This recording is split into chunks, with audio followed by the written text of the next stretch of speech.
Muy buenos días, amigas y amigos internautas. Bienvenidos a Autopística, el programa de la Biblioteca Jesús T. Piñero. Como hemos destacado en los programas anteriores, hacemos un énfasis en ese concepto de la autopística y lo hemos definido como quien acuña el concepto, Immanuel Wallerstein, como lo que verdaderamente se puede hacer frente a la visión de las utopías.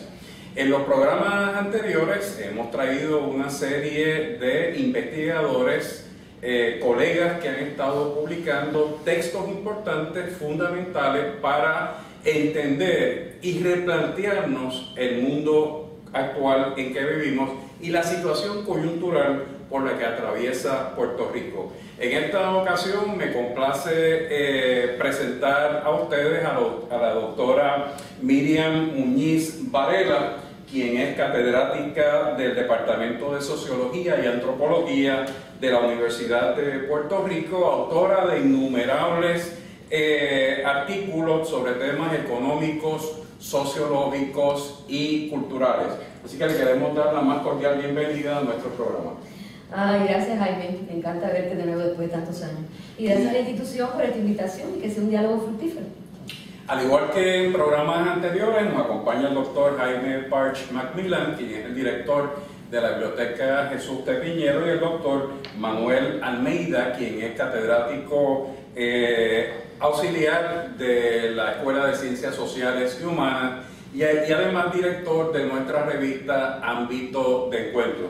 Vamos a dar inicio rápidamente a esta conversación que promete ser muy interesante y estoy seguro que va a ser muy reveladora para muchos de las personas que nos están sintonizando en esta ocasión. ¿Cuál es el origen de este importante texto, Adiós a la economía, 6 ensayos sobre la crisis? ¿Cómo se origina?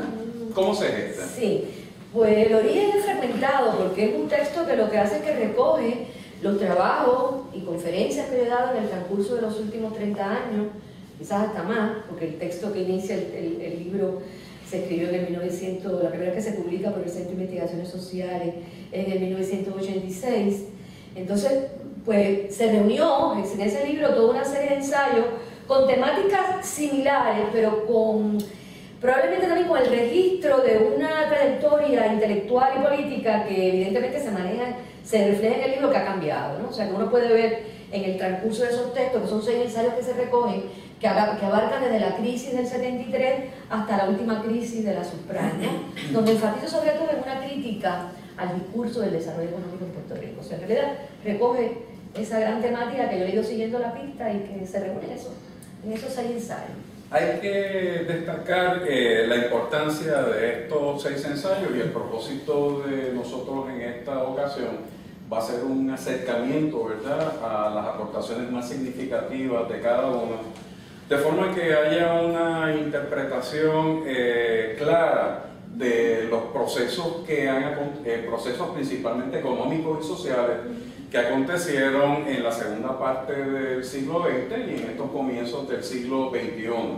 Ese primer ensayo lo tituló La crisis económica y las transformaciones sociales en Puerto Rico en el periodo comprendido entre el 1973 y el 1983. Así que son dos años emblemáticos, el año de la depresión, la crisis económica, por el cambio en los precios del petróleo y la década del 80, obviamente todo el comienzo del auge del neoliberalismo.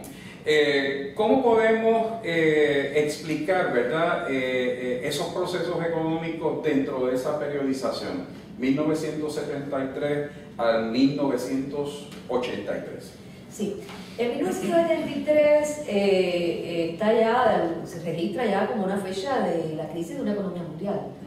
Sí, no solamente en Puerto Rico también se da, pero es un momento donde caen también las acciones, hay todo un problema enorme de caída de los precios, de aumento de los costos a través del aumento de los precios del petróleo, pero también porque ya las exigencias que venían por el lado de la economía o de la sociedad reformista, que se había generado durante los años 40, 50, que nosotros asociamos con el keynesianismo y el Estado benefactor, pues también implican unos costos enormes a lo que se llamaba esa manera de asistencia, del modo asistencial del Estado. Así que estallaba todo por todos lados. Por el lado de la economía empresarial capitalista tradicional, que los precios aumentaron y la depresión comenzó a desarrollarse, pero también porque ya implicaba que ese modo de producción, ese modelo que se llamaba así, ese modelo reformista del capital, había empezado a plantear sus agotamientos en ese doble sentido.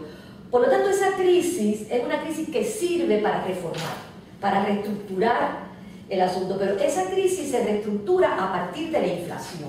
O sea, la inflación sirve como muelle, como colchón, para que los cambios que se van a dar, que ya vamos a ver, que implican pues, una transformación en los procesos de industrialización. Ya a partir de ese periodo tenemos que hablar de una post-industrialización. Estados Unidos comienza a mirar lugares donde llevar esas industrias automovilísticas, etcétera, lo que le llamamos, ¿verdad?, el cambio de la industria tradicional fordista a la era postindustrial, que no es que la industria se acabe, sino que se fabrica en otro lado. La fábrica del mundo, pues ahora es otra. Eso empezó ahí. O sea, el aumento de los precios del petróleo disparó por completo esa crisis, lo cual, siempre que nos referimos a los años 70, estamos hablando del momento de inicio del gran fin de la economía reformista norteamericana, ¿verdad?, de ese modelo de progreso económico, de abundancia, de consumo masivo, de continua atención a los derechos y a la distribución del ingreso. Es decir, y todo eso se refleja en Puerto Rico de una manera muy fuerte. Sería bueno subrayar que ese periodo comenzó a finales de la Segunda Guerra Mundial y sencillamente comienza a hacer crisis en la década de 70, que es lo que se han llamado los años dorados. Los años dorados, sí, que la economía, yo sigo mucho a los economistas regulacionistas franceses, que son Michel Aglietta, Alain Lipietz. Esos economistas le han llamado a ese periodo el Fordismo, porque realmente se inventó algo inusitado, insólito, que era decir, yo quiero que ustedes trabajen y produzcan mis carros, pero a la misma vez que vengan a la fábrica los carros. Eso fue una revolución. O sea, que Gramsci eso lo recogió en Italia con ese texto famoso de Americanismo y Fordismo. Él fue el que le tituló Fordismo incluso para alertar a los partidos comunistas, el italiano sobre todo, pero a los partidos socialistas y demás, dicen, mire, la revolución a lo mejor no está pasando por acá, sino que está pasando por allá. Así que fue una revolución bien fuerte, fue una transformación muy fuerte la del Fordismo y la sociedad de consumo. Aprovechamos el que se menciona el concepto del Fordismo un poco porque el programa también tiene tanto un fin didáctico, ¿no? Para efectos de los que nos están viendo. En efecto, o sea, un poco se va registrando el cambio llamado Fordismo a post-Fordismo y conviene, si nos puede proveer los contornos generales de lo que implica el Fordismo, pero entonces, además de eso, ¿cómo se refleja el Fordismo en Puerto Rico? Porque a veces uno pensaría, bueno, pero cuesta hablar de Fordismo en Puerto Rico, ¿no? Claro, porque aquí no se monta ninguna fábrica. Por eso, no, a menos que uno asumiría, tal vez una perspectiva regulacionista, ¿no? Los mecanismos de regulación, tal vez la función asistencialista del Estado y tal y tal. Sí, yo tengo ahí yo planteo como un dibujo de la sociedad puertorriqueña un poco perversa en este sentido, ¿no?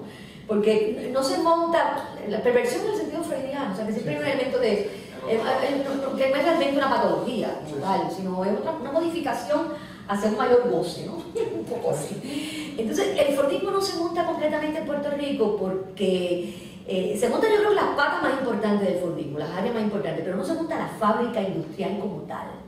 O sea, que tenemos entonces que realmente lo que caracteriza el Fordismo, que es la fábrica de carros, que esa es la figura emblemática, pues Puerto Rico no se monta, aquí no se produce ningún carro, pero se venden todo. Porque Puerto Rico se convierte en el primer mercado de los carros norteamericanos en ese periodo. Eso es un dato fundamental para entender por qué Puerto Rico se convierte en una sociedad de consumo masivo, pero no necesariamente genera el proletariado asalariado, porque no se produce el ensamblaje industrial. Todavía hoy en día estamos lamentando porque en Puerto Rico no hay una industria privada, porque en Puerto Rico no hay empleo, porque en Puerto Rico no se desarrolla ese empresariado innovador y demás, pero porque nunca se desarrolló. Porque en realidad lo que se montó del Fordismo no fue ni la fábrica, ni el trabajador que la acompañaba en Estados Unidos.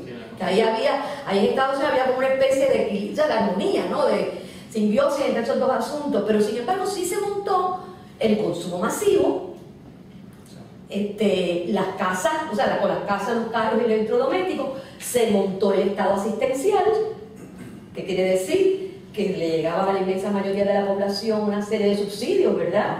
Que uno podría pensar que en el caso de Puerto Rico el verdadero estado asistencial se monta sobre todo a partir de la crisis. Porque ahí en el 76, del 76 al 78, que son los años de la crisis que se reestructura en gran medida el modelo, eso se llama el modelo de desarrollo, y que un poco se combina con la 936, pero cada vez más con mayores ingresos a la asistencia social. Y ahí empieza el PAN, o sea, lo que hoy llamamos los sellos, en aquel momento creo que se llamaba los sellos de alimentos, no recuerdo bien, los cupones. O sea, que cuando uno ve las transferencias federales que vienen a ocupar una tercera parte del ingreso personal en Puerto Rico, que es significativo, por eso es que nosotros cuando hablamos de dependencia económica, que muchas veces se le titula esa dependencia como para caracterizar algo medio impedido, como una cierta invalidez de la persona. Pues bueno, cuando uno piensa que esa cifra implica una tercera parte del ingreso personal, si tú no le das eso, pues no viven. Sí.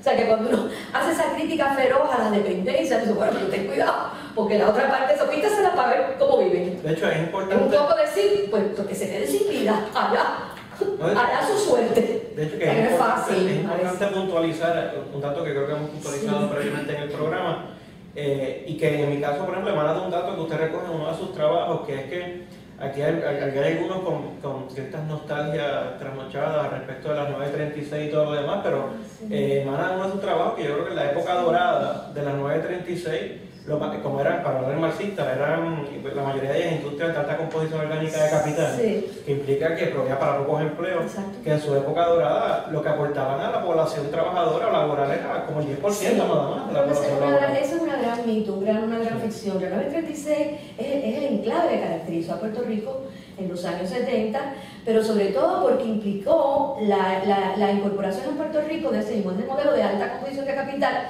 que es ahorrador de mano de obra. O sea que cuando uno piensa que las 936 eran equivalentes a crear empleo, pues mira, eso como que no se corrobora, y lo que vemos que el que se hayan ido, que la gente se fueron a las 936, pues mira, se fueron aquellas que ocupaban mucha mano de obra, como las textiles y demás, pero realmente el fuerte de las 936 en el 70 y pico, que es una de las partes que yo trato en ese libro de seguir la pista, son las farmacéuticas y ahora la biotecnológica. Eso me llevó a mí a averiguar qué son eso de la farmacéutica y qué producían, y sobre la biotecnología me llevó hasta leer sobre genética y un montón de cosas, porque dice, pero ¿qué es Puerto Rico? ¿Por qué en Puerto Rico hay este lamento? Si estas empresas siguen aquí y no crean empleo, porque están relacionadas con el mercado global.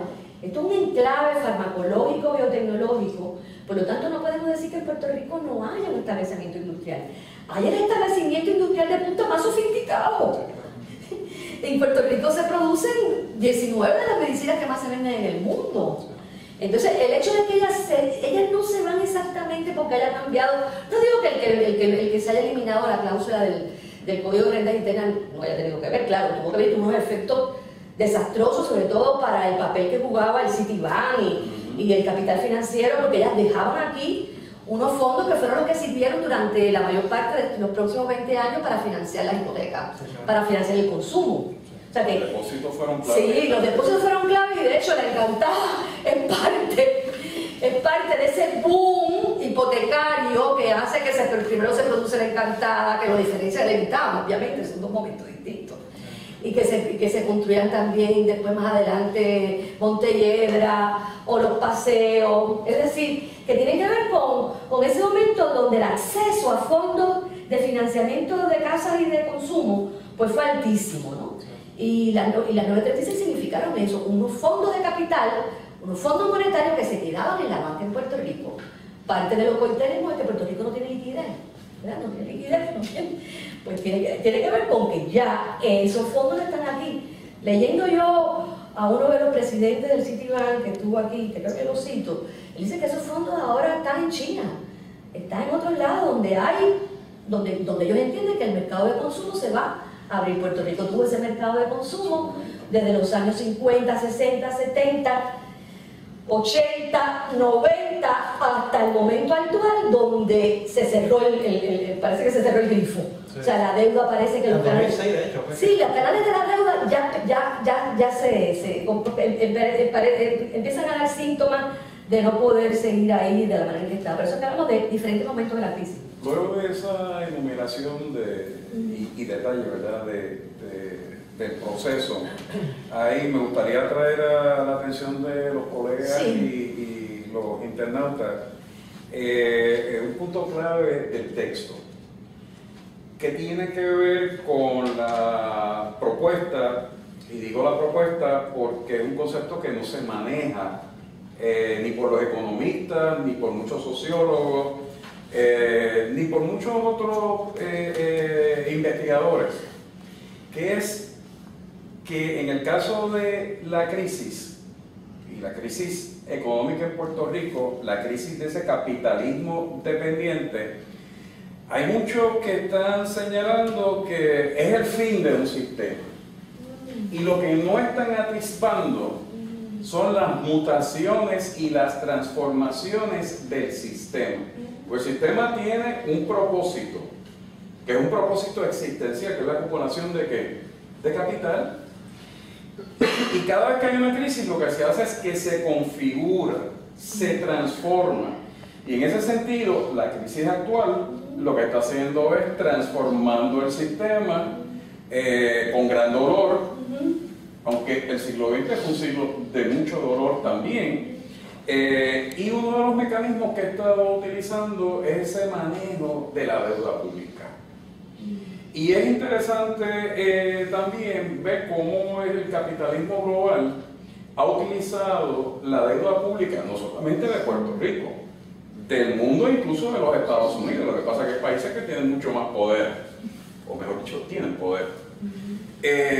Y en ese sentido, en el caso de la deuda en Puerto Rico y en otras partes, lo hemos visto en la crisis europea, el reclamo es del pago de la deuda ahora.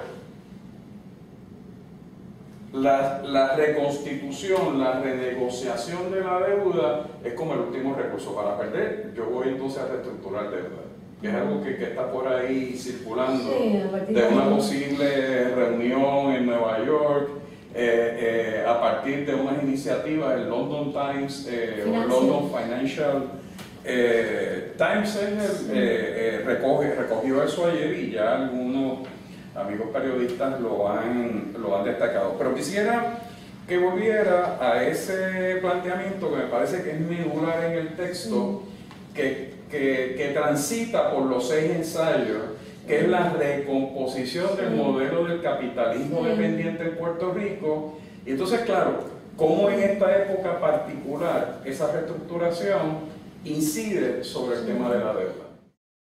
Yo tengo un manejo en esos ensayos, yo creo que casi todos, que como abarcan estas décadas que hemos estado hablando, del 73 para acá, ¿no?, el asunto de la crisis, pues yo tengo claramente una línea que la planteo en cada uno de los ensayos, como bien tú reconoces ya y acabas de señalarlo. Lo que estoy señalando es que las crisis sirven para reconstruir el sistema. O sea, la crisis no es que se agote eso que llamamos el sistema capitalista o el capital. Lo que pasa es que el capital no ha sido el mismo. O sea, no podemos decir que el capitalismo de hoy en día es el que Marx analizó. Pueden haber, fueron importantes esos análisis de Marx para entender la plusvalía, un montón de asuntos, ¿verdad?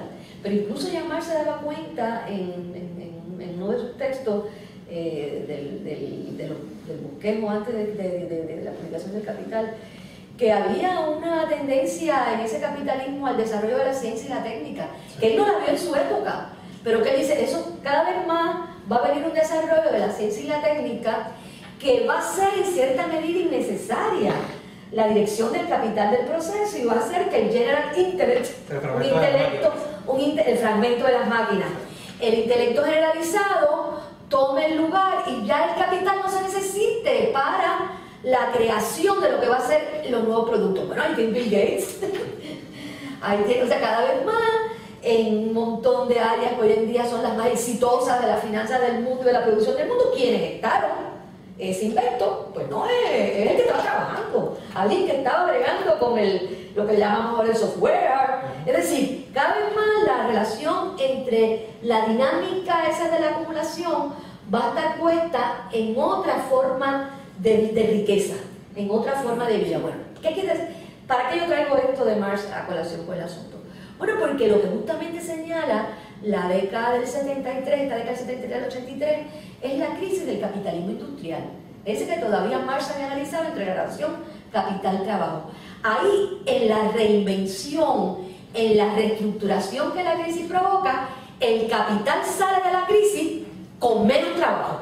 O sea, ya no va a necesitar tanta mano de obra porque de ahora en adelante va a desarrollar ya no la cadena de ensamblaje de Ford, que fue la gran revolución de los años 20, 30, 40, que son las que llamamos Fordismo, que se necesitaba mucha masividad de trabajo, ¿verdad? Un trabajo manual, un trabajo taylorista, un trabajo donde la formación intelectual nada que ver.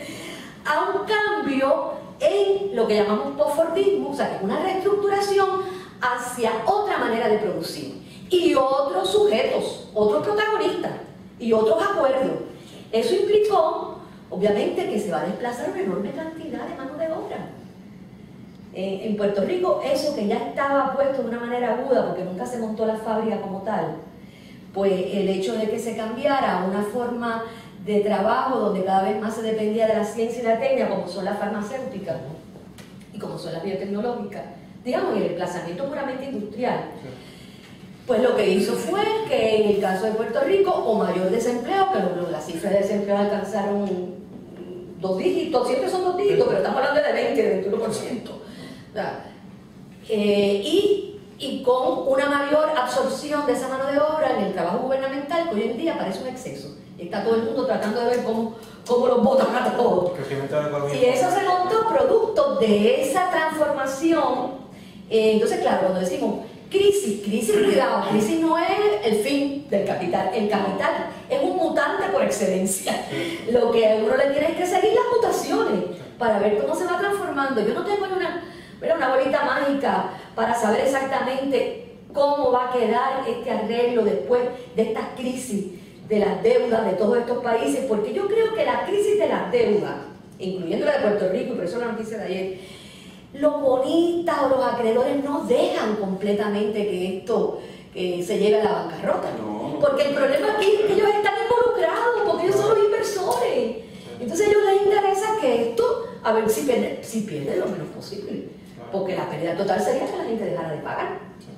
O sea que reestructurar, que por primera vez se habla de reestructurar, creo que es la salida que vamos a ver, pero esa salida se logra después que han amenazado como locos. ¿O no se han fijado? ¿Y qué significan las amenazas? Las amenazas significan que obligan al Estado a tomar las políticas que ellos quieren. Votar gente, reestructurar los fondos de retiro, es decir, después que se avanza en el camino de la reestructuración estatal hacia una nueva composición con el arreglo con la vida, porque ya no es con el trabajo ya no arreglamos en un momento, se acabó, no va a haber. Ahora tiene que ver con la vida, si la gente va a vivir o no va a vivir, cómo va a vivir.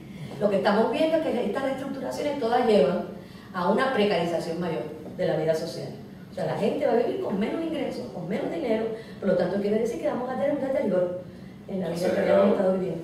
De hecho, usted en su texto habla como el fin de la política, o sea que la economía ha sustituido a la política. Eso me encanta ese tema lo podemos tocar con detenimiento.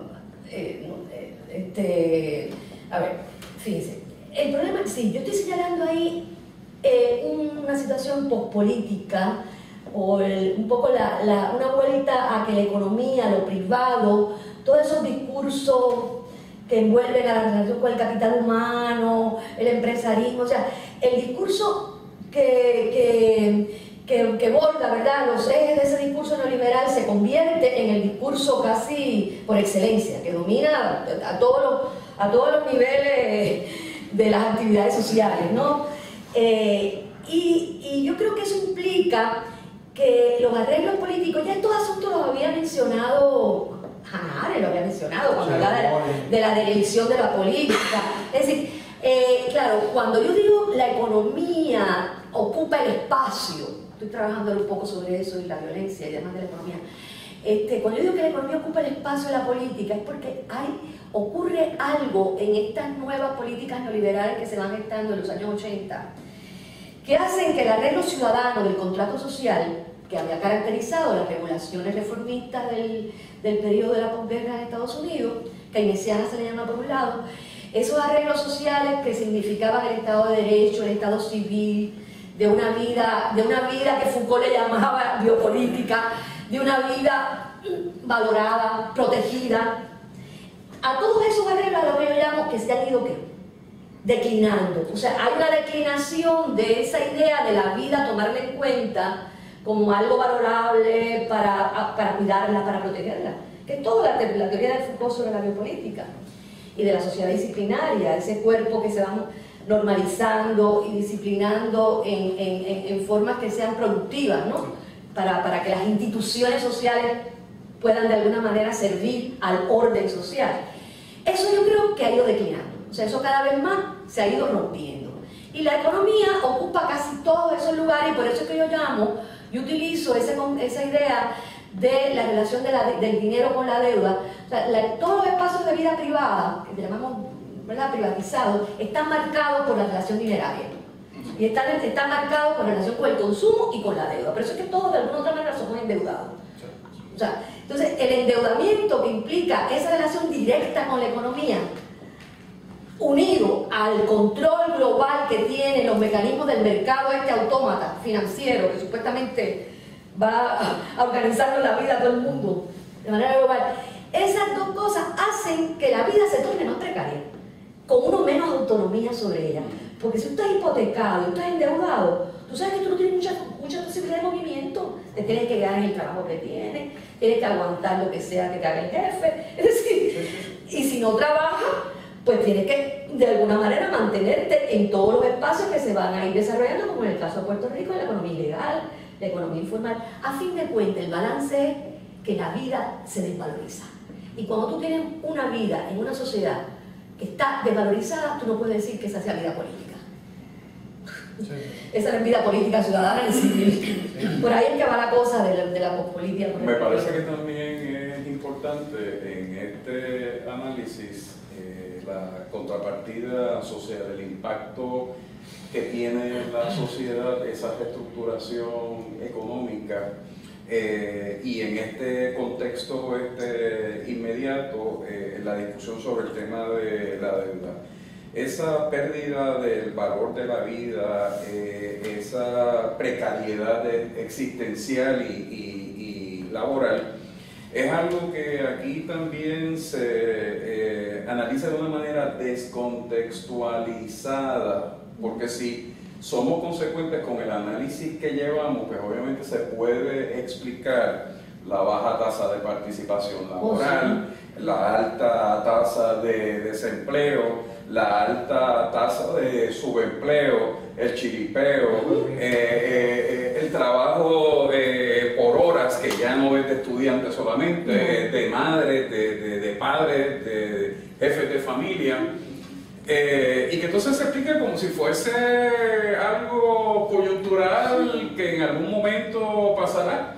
Y entonces en un país como el nuestro, donde tú pasas de un municipio a otro y tú no notas la diferencia porque todos tienen un centro comercial semejante, todos tienen negocios de comida rápida hasta con el mismo diseño, pues obviamente lo que hace es que ilustra cómo se replica. Claro, esto va de la mano con tu imagen de Levitán, la encantada. Pues estos enclaves lo que hacen es ilustrar. O sea, yo no lo veo como crecimiento o valoración existencial, yo lo veo de esa manera, de manera precaria.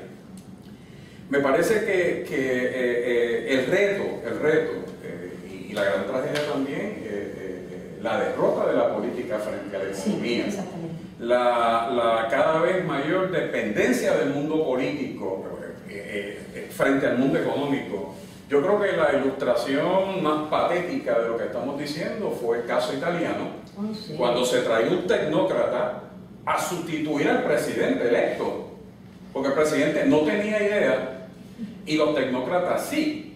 Y yo no sé si en Puerto Rico pasará pronto algo parecido, ¿verdad? Porque si los políticos no tienen idea de qué hacer y todavía ese mundo tecnócrata tiene un prestigio que hay que ponerlo, ¿verdad?, entre comillas. Pero hay que hacer un énfasis en esa parte social, en las consecuencias, porque obviamente, más allá de los temas de naturaleza económica, la forma en que los grupos sociales se articulen, por eso también perdonen que me extienda, pero es que son los temas más pertinentes de nuestro tiempo. Por eso es que nosotros vemos los movimientos de indignación que no buscan la toma del poder.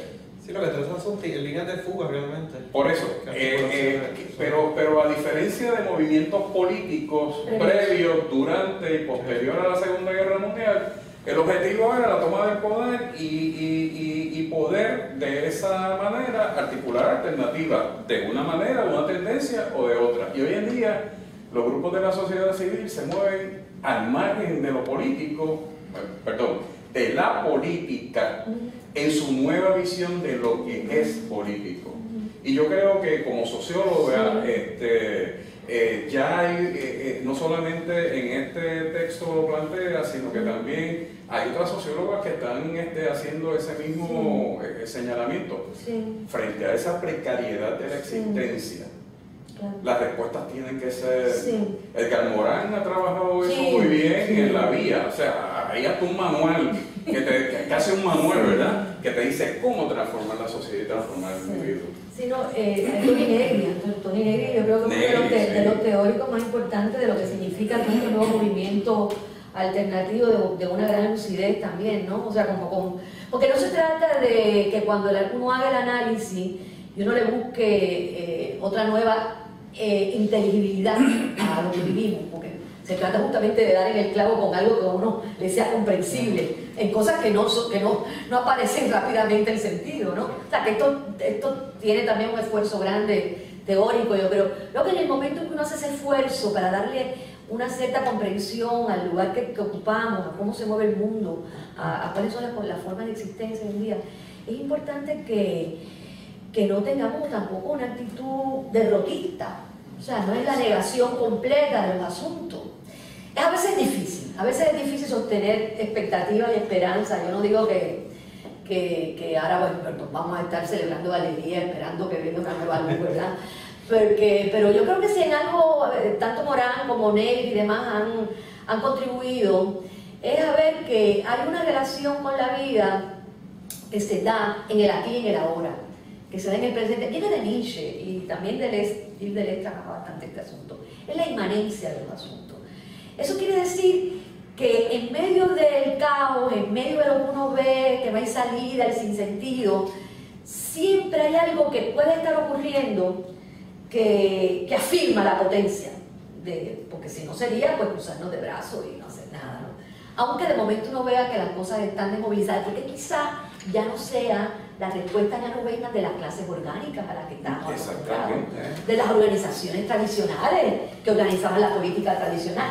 ¿Qué es lo que nosotros tenemos con los partidos? Yo lo digo claramente, no importa, y lo digo frente a la Cámara, somos unos corruptos. O sea, continuamente lo que vemos es la corrupción, que no quiere, o sea, yo lo pongo como algo sistémico, pero no me lo invento yo.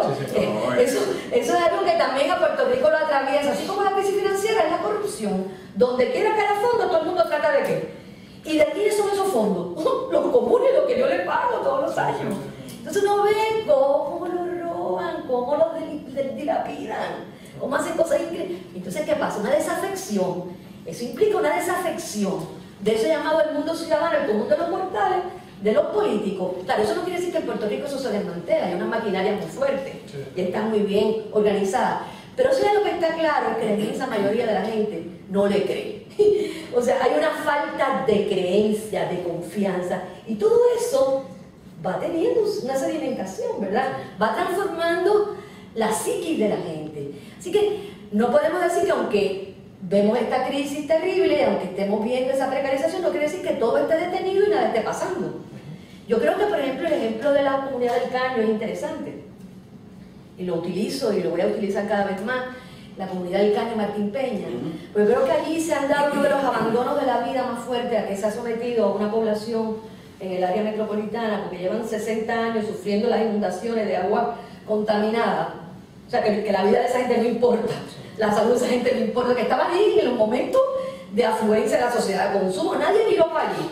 Se hicieron trenes urbanos, choriceros, no sé cuántas cosas. Allí no se grabó el cambio, que cuesta creo que 560 millones. Tampoco es para lo que se gasta aquí. Que implica salud. Bueno, pues ellos se han organizado en el Fideicomiso de la Tierra, en el Proyecto Enlace, en las comunidades del G8. ¿Y qué es lo que están tratando de hacer allí? Creando una forma distinta de propiedad, que ya no es la privada tradicional, es una propiedad colectiva, con un fruto privado personal, para una invención y un desarrollo que implica una calidad de vida distinta. O sea, eso me parece que es un proyecto importante, interesante desde lo que llamamos una autogestión, ¿no? Así que uno puede siempre buscar esa forma en que las comunidades que llamamos no se pueden organizar para desarrollar otra manera de la vida. Yo creo que se trata de mirar otra manera de la vida.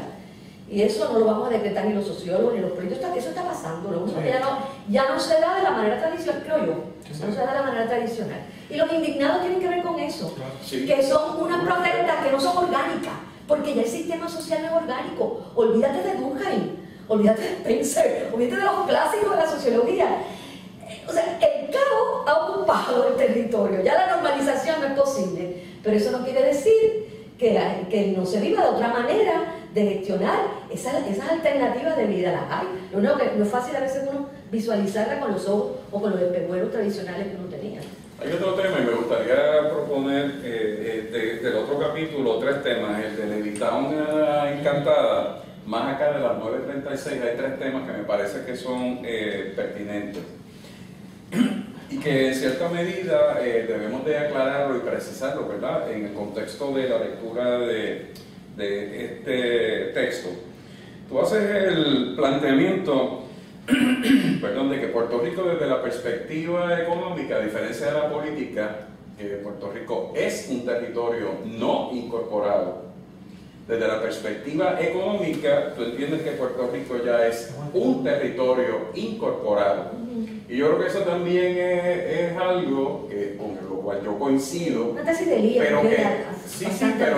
pero que no se maneja como un elemento de análisis cotidianamente, como debería ser, poner los contextos adecuados.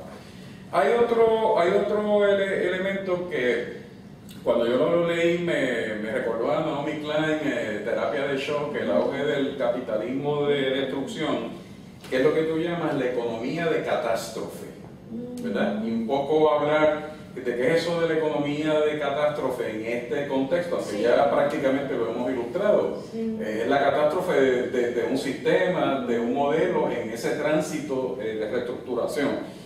Y un tercer tema que obviamente es un tema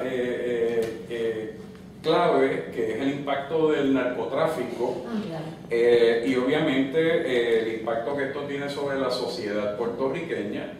Yo creo que nosotros debemos de tener bien claro de que Puerto Rico ya tiene 13 de las 15 características de lo que es un estado de narcotráfico. O sea, si hay quien dice, bueno, lo que tenemos es la mitad más 1, pues la mitad más 1 ya está en carrera, y cuando tienes 13 de 15, no hay que esperar a los otros 2, para entonces aplicar esa categoría y analizarlo desde esa perspectiva. Me gustaría que elaboráramos esos 3 temas dentro de ese capítulo El primero tiene que ver con la concepción que tú adelantas de la economía. La relación con Estados Unidos. Exacto, la economía de la catástrofe. Sí, ya me acuerdo. Sí, con relación a la relación de Puerto Rico o con Estados Unidos, aparte de todo lo que no voy a meter en esto, de toda la discusión sobre el estatus, porque a veces me parece completamente inconsecuente, pero no quiere decir que no sea importante. Yo lo abordo así, de esa manera. Sí me parece mal cómo afecta a la cuestión económica. Hace mucho tiempo que ya Elías Gutiérrez, que es un economista muy reputado, por supuesto yo tengo unas críticas a él ahí en el libro también, pero él había hablado de que Puerto Rico como tanto económicamente ya era una región de Estados Unidos, es decir, que se organizaba en base a mí lo más que me llama la atención y por lo que yo creo que es lo más fuerte que podemos señalar de esa relación de Puerto Rico como parte de la economía de Puerto Rico como parte de Estados Unidos, es que Puerto Rico tiene el acceso al mercado financiero más grande del mundo. Por eso es que hoy en día la inmensa mayoría de los bonistas están dirigidos a los bonos municipales que tienen, ¿verdad? Que hay una serie de ventajas, ¿no? En ese espacio, si algo caracteriza a Estados Unidos es que es la economía financiera. ¿Por qué están los chinos? ¿Por qué los chinos contra la China? Y ese acceso directo al mercado pues tiene ya un nivel de imbricación, ¿verdad? De una relación muy, muy directa. Pero también tiene que ver con la relación migratoria, con la circulación que le llamaban la guagua aérea, ¿verdad? O sea, Puerto Rico tiene una válvula de escape natural. O sea, aquí no hay problemas de uno lanzarse en yola, aquí tú coges el avión, te vas para allá. O sea, esas son relaciones económicas muy fuertes. ¿Por qué yo llamo que Puerto Rico es una economía volvinizada? Bueno, porque Puerto Rico tiene el nivel de farmacia móvil más grande que hay en todo el mundo. En cada esquina, ¿de dónde viene Volvi? Con la competencia en los Claro, porque la relación de Volvi con los medicamentos, que ya sabemos que también ahora es un supermercado y muchas otras cosas, pero Puerto Rico es uno de los países que más gasta en medicamentos en el mundo. O sea, cuando uno empieza a mirar todas estas estadísticas y uno ve la relación que tiene el consumo de Puerto Rico con las grandes compañías y las grandes empresas norteamericanas y la relación que tiene Puerto Rico con la producción farmacológica, no hay manera de tú verla como parte. O sea, es parte integral de ese escenario, de ese ámbito, para bien o para mal. O sea, de momento no vamos a pasar mucho, para bien en el sentido de que, mira, le permitió unos altos niveles de ingresos, de consumo, a base de que ya en los años de la crisis fue a base de ¿qué? De la deuda y del endeudamiento, que hoy en día se ve medio agotado. Yo nunca veo las cosas medio agotadas. O sea, uno puede verla medio agotada, pero como estamos hablando de la inversión del capital, fíjense cómo ya están sentados en Nueva York. Ya van a reestructurar. Hay otro vaso que claro, van a reestructurar, porque saben que lo que hicieron fue inflar de una manera apoteósica todos los valores. O sea, y ahora tienen que buscar la manera de volver las cosas a su nivel después de la crisis y las cosas, pero por otro lado esas burbujas se siguen inflando. Hay otras que se inflarán. Y otras que reventarán. Ya hay quienes están hablando de la biotecnológica, de los préstamos, la de Caspel. Es decir, el sistema financiero parece ser que o sea, lo que sale del capitalismo posfordista, lo que sale de los 80 con el neoliberalismo es la fortaleza del capital financiero. El capital financiero que puede crear nuevos títulos para que el empresario no sea un empresario de fábrica. En Puerto Rico no hay empresarios fabriles y no los busquen, porque si los réditos son más altos, invirtiendo en fondos de títulos de la deuda, de títulos de oro, o sea, pues van a invertir ahí. ¿Cómo se van a meter a hacer una fábrica de zapatos? Con todo el problema que implica comprar la piel, ponerla de esto, buscar la mano de obra. En Puerto Rico se ha dado esa relación de la especulación financiera del territorio y de los fondos de inversión de una manera, ¿verdad?, vertiginosa. Las últimas 2 décadas, y ahora lo que estamos viendo es la caída de esa situación, pero eso no quiere decir que se acabe, sino que se reestructura. Pero bueno, eso por un lado. La economía de la catástrofe quedó ahí. Se puede ver de muchas maneras, y el caso de Naomi lo señala, ¿verdad? Pero yo en el ejemplo que yo doy, lo que me refiero es a los momentos en que vienen pues los huracanes. O sea, como están todos locos porque llega FEMA, porque vienen fondos y viene dinero. Y Puerto Rico de las catástrofes se alimenta para reactivar la economía, para multiplicar las ventas. Es decir, esa relación con la catástrofe uno la puede ver tanto de manera literal, porque sucede así, mandan fondos, hay dinero, pero también la puede ver de manera metafórica. A fin de cuentas, la vida hoy en día está puesta para una catástrofe. Es que cualquier maestro en estos días no ve la vida como una catástrofe cuando sabe que va a tener reducida su pensión. Independientemente del análisis que uno haga de la necesidad de la ley, o sea, independientemente de ese asunto, que son otros 20 pesos.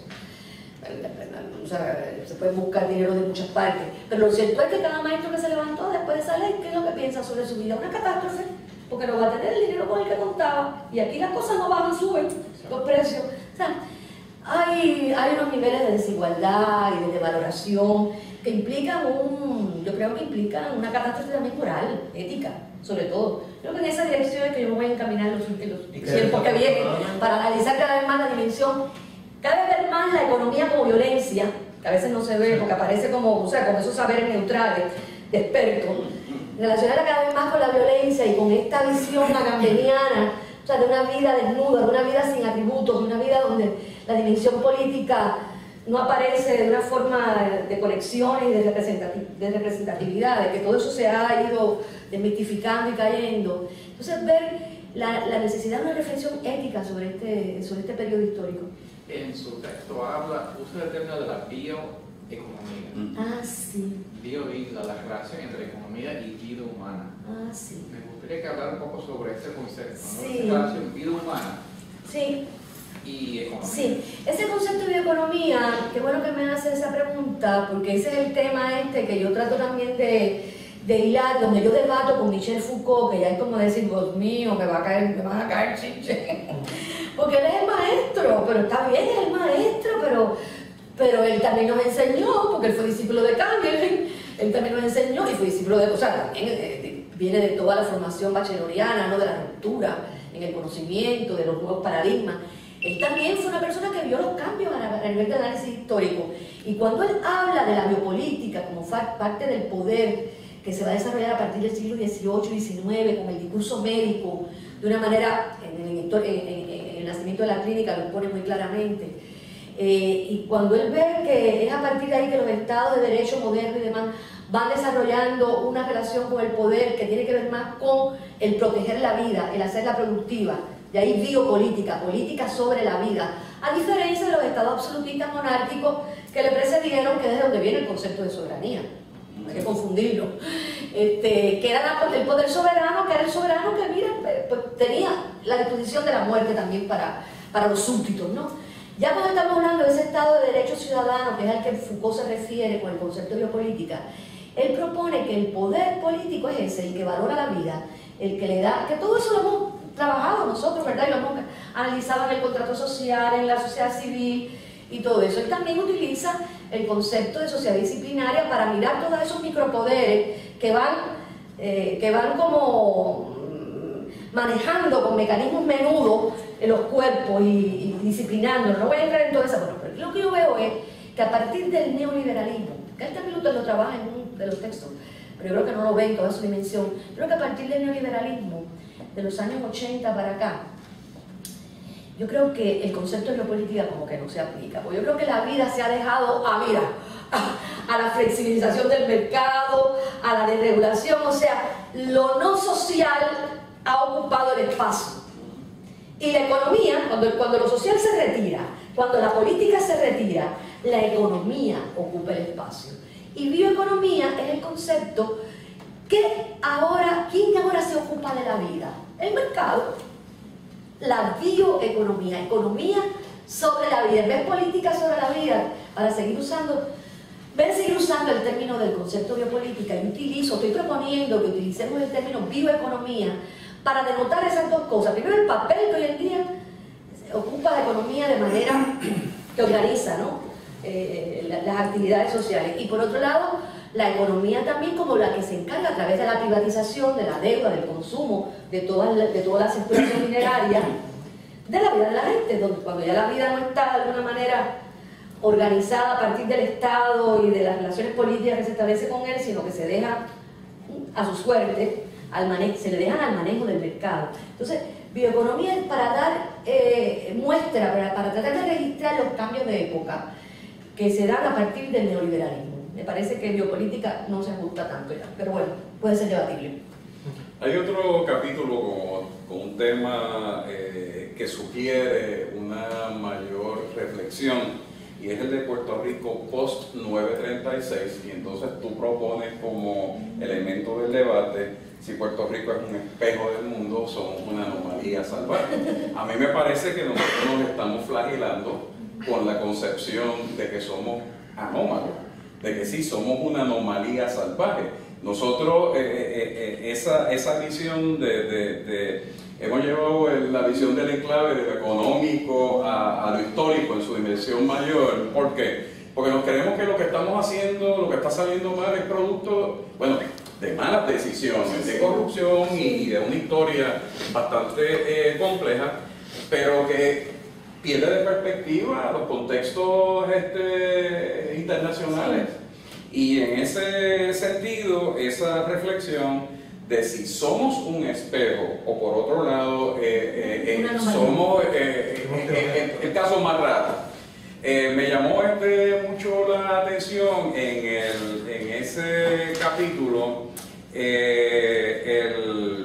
lo que tú llamaste el vaticinio de Mario Vargas Llosa, claro, sí.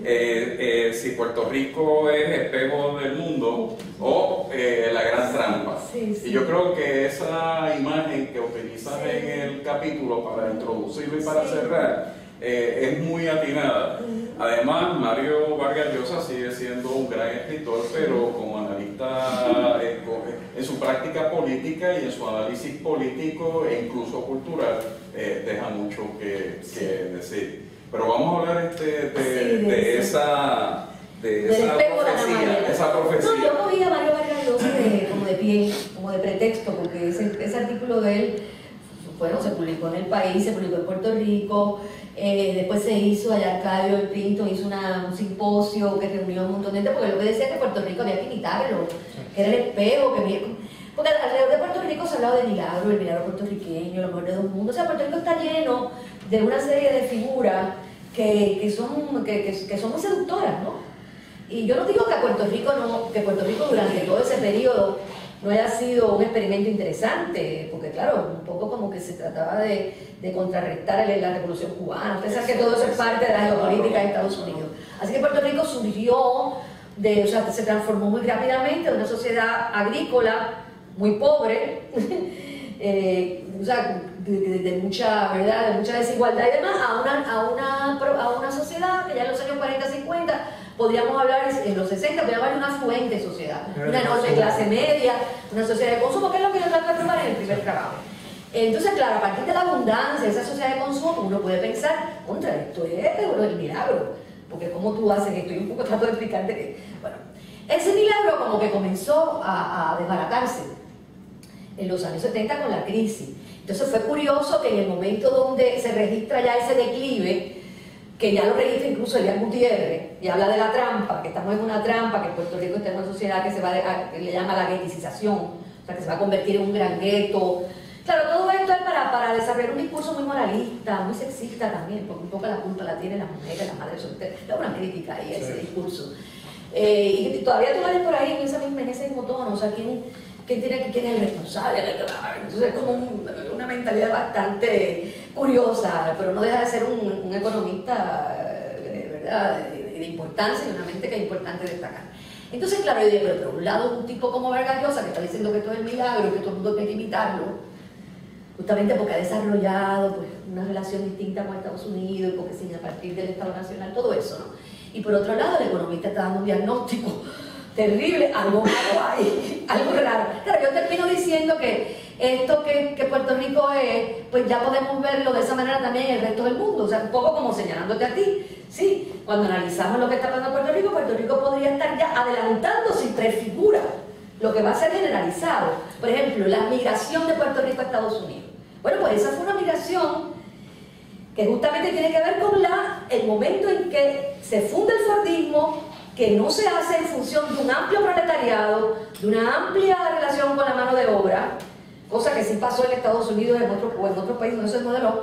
Por lo tanto, esa emigración ya anuncia, adelanta lo que van a ser las formas de las migraciones del sur, que se van a los países metropolitanos. Pues Puerto Rico ya es emblemático hablar de la migración a Nueva York es la ciudad global del mundo. Y ahora está, creo que una puertorriqueña dirigiendo la comunidad. O sea, que esa relación con las teorías postcoloniales, las teorías de la hibridez, la relación con las diásporas, que son parte de lo que se produce en la discusión postfordista, ¿no? Ya de los años 80-90, pues Puerto Rico tenía sobre eso ya un camino andado, ¿no? Entonces uno dice, bueno, pero entonces, en cierta medida Puerto Rico, pues ni está la anomalía, ni tampoco necesariamente es el espejo ni el milagro, en un momento donde estamos en el declive de todo eso que implicó esas imágenes, ¿no? O sea, que un poco me pregunto por dónde andamos, pero nada, después el libro sigue avanzando y voy trabajando algunas otras cosas. No sé si contesto. Sí. Claramente la propuesta del capítulo a mí me parece muy atinada porque establece unos contextos más amplios para la discusión necesaria, porque a mí me parece que no estamos comprendiendo los contextos adecuados de esta crisis, y si no los entendemos, pues obviamente las soluciones van a ser soluciones improvisadas.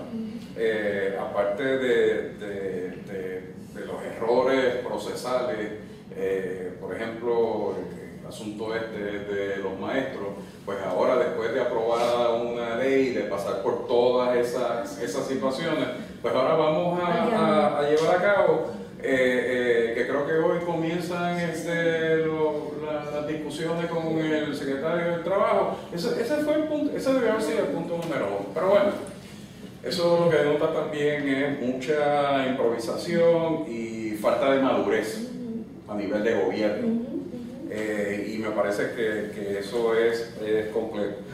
Sí, claro. Yo sí quisiera un poco echarnos hacia atrás un momento del asunto de Puerto Rico y sí comentar, para entonces terminar en una pregunta. El libro, que es muy afortunado, que le comentábamos temprano a nuestra invitada, que es muy afortunado que el libro haya salido.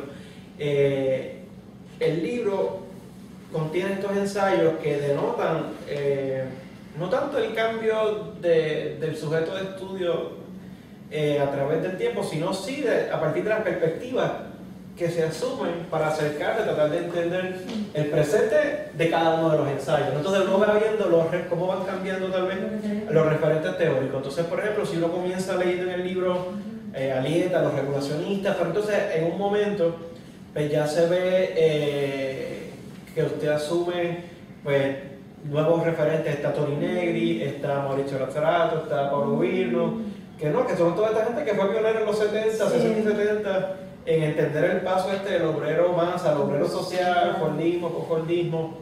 Negri incluso usa la cuestión de la producción biopolítica en Empire, ¿no? Que fue un libro que en teoría política hizo época en el 2000 cuando salió, y que tuvo 2 libros de continuación. Esos cambios en referentes teóricos un poco se los exigió el objeto de estudio, que es la realidad, o cómo usted... No, a mí las lecturas me llegan de afuera porque estoy, quizás esta sería la segunda que debería apuntar, ¿no? O porque estoy leyendo en el libro y veo una nota al calce y digo, pero este libro lo voy a buscar. Así que muchas cosas me llegan así, ¿no? Yo misma en una especie de proceso autónomo, pero la mayor parte me llegan por influencia de amistades.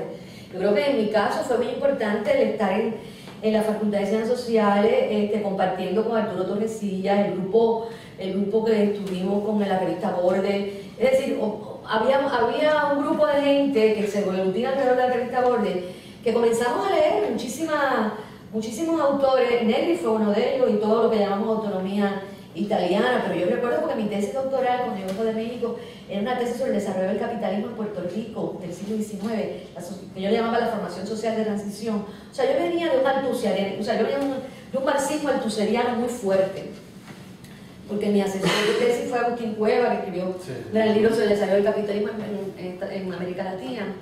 Entonces yo venía de ahí y no había leído, o sea, cuando me deslumbra Foucault, cuando me hablan de Foucault, me digo, Dios mío, pero como hice una tesis sin mirar las instituciones higiénicas, como que era solamente la economía. De ahí que la gente se asusta con que yo vuelva otra vez a decir que la economía es dominante, porque ya lo había dicho en un momento. Dice, esta sigue siendo tan marxistoide. Pero en realidad yo he variado muchísimo, ¿no? O sea, y creo que el acercamiento a los trabajos de los teóricos franceses y los teóricos italianos sobre todo están puestos bien claramente en el libro. Por un lado están todos los que tú mencionas, que yo los leo con mucha Marazzi también, pero Lazzarato también, pero también los franceses como Bataille, Deleuze, y claro, se trabaja en el libro. Eso implica obviamente un cambio al reduccionismo economicista o económico. Yo no digo que el primer texto, mucha gente no, pues tampoco tanta gente me habla del libro, pero ustedes me lo acaban de decir ahora cuando estábamos conversando, que ese primer ensayo pues hacía falta. Pero aún así yo lo veía como medio afuera de todo lo que, o sea, no que adoleciera del reduccionismo, porque no era exactamente eso, pero muy marcado por la cuestión económica. Bueno, pero es que a veces la cuestión económica es lo que ha devuelto a la cuestión económica. Nunca la dejé, aunque la estuve mirando desde otra perspectiva. Por ejemplo, el asunto del psicoanálisis a mí me llega porque yo desde los años 90 comencé a ir, por cierto, allí, al Centro de Estudio Avanzado del Caribe, que venía Néstor Brownstein, el psicoanalista argentino radicado en México. Y ya cuando yo iba a esos seminarios de Néstor Brownstein, yo decía, yo no entendía nada, esto es chino para mí. Pero dije, pero qué fascinante, porque mientras él hablaba yo me hacía psicoanálisis. Decía, sí, yo también, esto me pasa, esto. Yo recuerdo que a mí esa década fue a leer todo lo que podía, Freud, a Lacan, me voy a Madrid a una sabática y lo que hago es que me matriculo en un sitio ahí para sentir el psicoanálisis. Y, bueno, y entonces, pues también tengo esa otra curiosidad, ¿no? O sea, y trato entonces de mirar ese discurso capitalista ya desde la perspectiva, eso me sirve para mirar la perspectiva del sujeto en ese ensayo. Así que no sé si contesté tú. Sí, claro. Pero además de esto, elaboras una nueva gramática. ¿Tú crees? Que es la gramática de la crisis. Bueno. Ese es el último capítulo que me parece que podría muy bien cerrar este interesante programa. Haciéndonos la pregunta clave, la pregunta que nos reta desde el primer atisbo del título. Sí. Y finalmente, ¿para qué sirve la economía?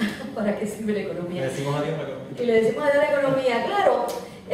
Yo dije que si le decíamos adiós a la economía sabiendo que eso era casi como una especie de metáfora.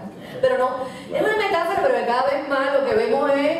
Mira, yo no la puse ahí exactamente, pero todo lo que digo no podría decir, pero mira, tampoco es que estaba tan despistada, porque parece ser que le vamos a tener que decir a lo que hemos conocido hasta este momento. Quizás esta economía tal y como la habíamos formado ya no es... Pero bueno, mi interés más que nada era por el deseo, ¿no? Decirle adiós pensando que uno tiene ese deseo por algo nuevo que llegue, ¿no?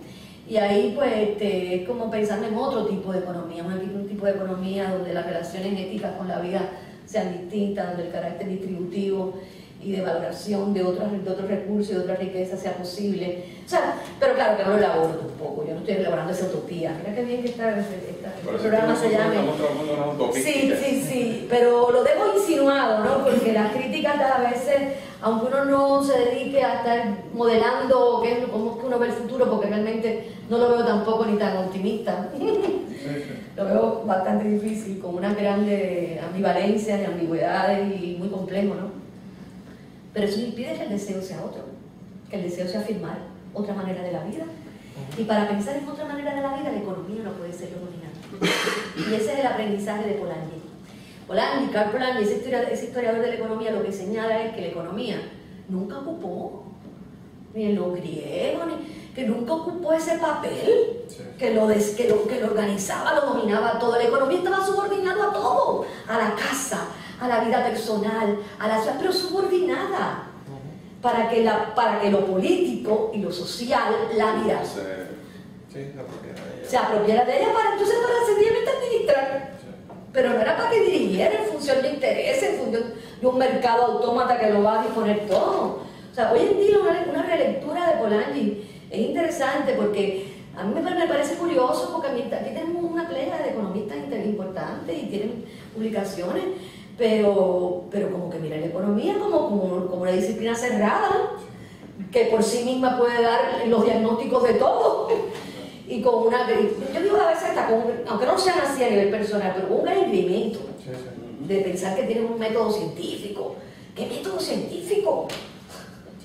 Sí, realmente el objeto de la economía cada vez se evapora. O sea, cuando tú piensas que el objeto de la economía son intangibles, que no son inmateriales, pues entonces ¿de qué tú hablas? O sea, ya, claro, la relación de esa idea del objeto y de la objetividad también es algo que ya nosotros sabemos que hay que cuestionarla, ¿no?